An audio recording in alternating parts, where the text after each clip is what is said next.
Bueno, lo primero que vamos a hacer hoy es definir lo que es un alimento deteriorado.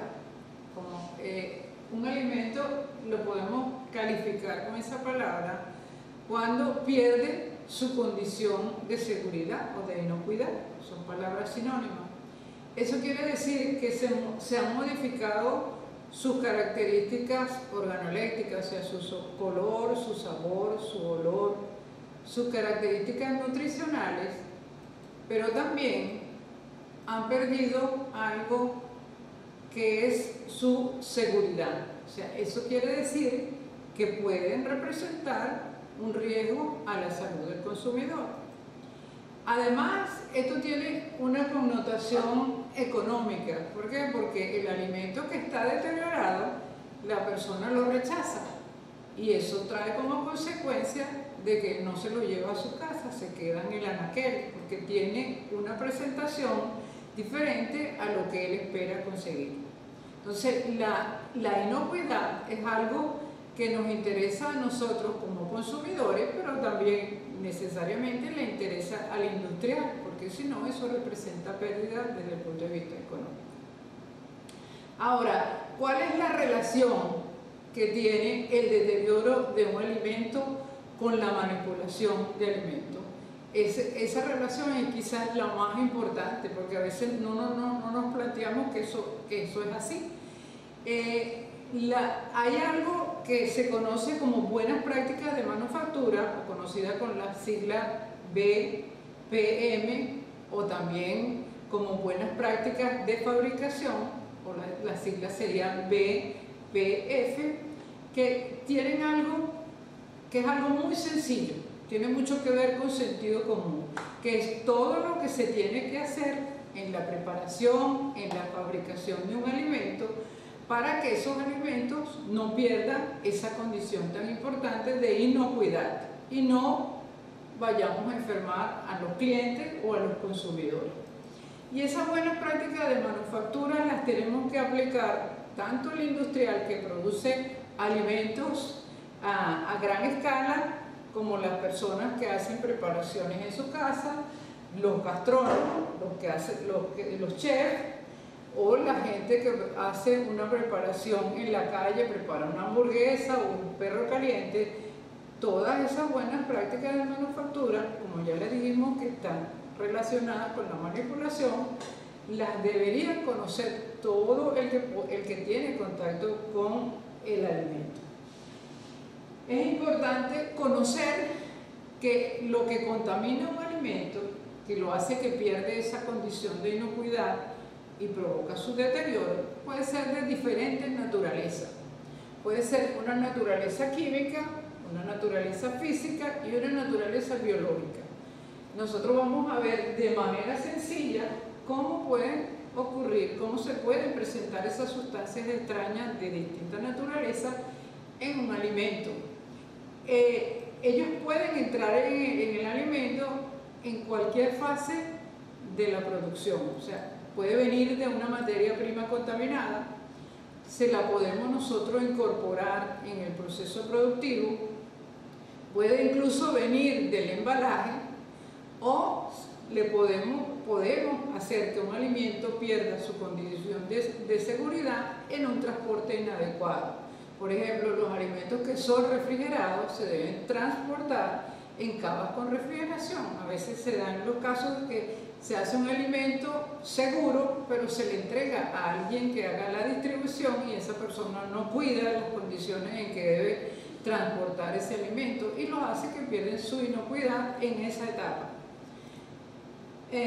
Vamos a hablar de qué es contaminación química, de dónde viene. Bueno, la contaminación química viene de manera natural en los alimentos, porque como ya dijimos, los alimentos no son estériles. Hay una gran diferencia entre el concepto de esterilidad de un medicamento y de un alimento. En alimentos, nunca un alimento es estéril. Hay un término que se llama estéril comercialmente, que quiere decir, bueno, ahí hay algunos microorganismos, pero no son dañinos a la salud. A diferencia de un medicamento que no hay nada, no hay un hongo, no hay una bacteria, no hay un virus. en los alimentos pueden haber, pero que no causen daño. Esos microorganismos producen sustancias que se llaman enzimas y se provocan ciertos cambios que son normales en los alimentos. Por ejemplo, en las frutas y los vegetales, ellos siguen su proceso de respiración y durante esos cambios que son producidos por organismos vivos, se van a producir enzimas, compuestos químicos, que es lo que hace diferencia entre una fruta madura y entre una fruta verde y una fruta madura. Son esos cambios en los olores y la textura, porque son tejidos vivos que van produciendo cambios.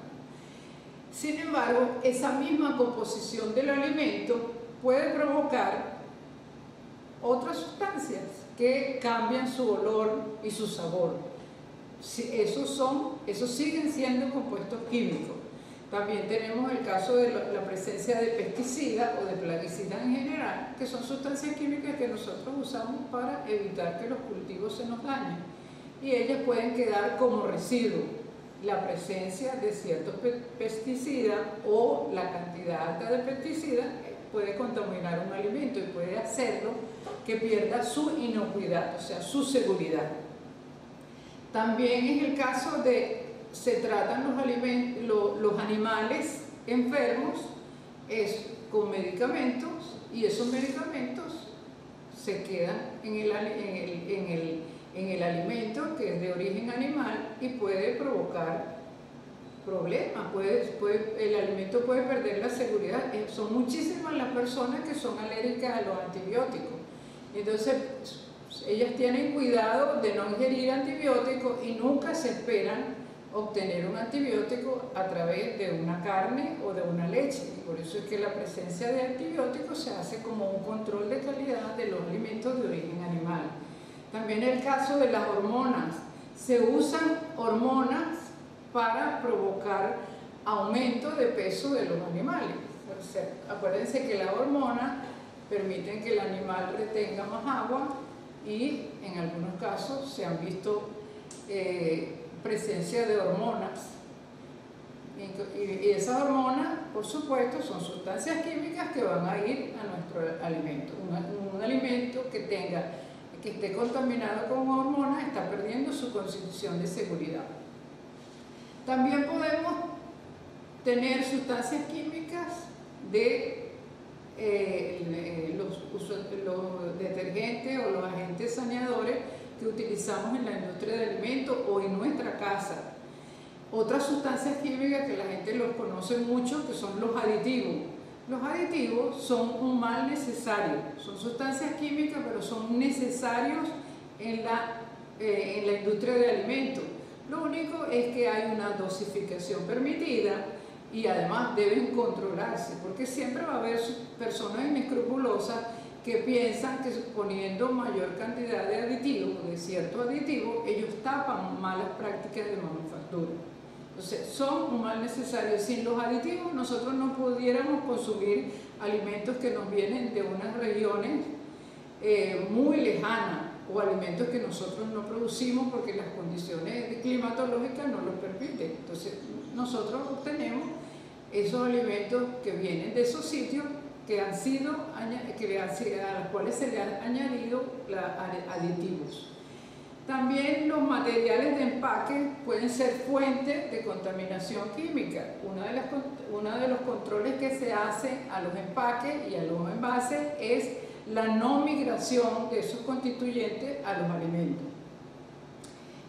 También puede haber contaminación por el equipamiento que nosotros usamos. O sea, si nosotros usamos, tan sencillo como eso, si nosotros preparamos un alimento en una olla que tenga un compuesto, un hierro, una aleación que no esté debidamente protegida, ese material migra hacia el alimento. Entonces, como ya ustedes ven, la causa de contaminación química es muy variada y en cualquiera de esas etapas el alimento pierde seguridad.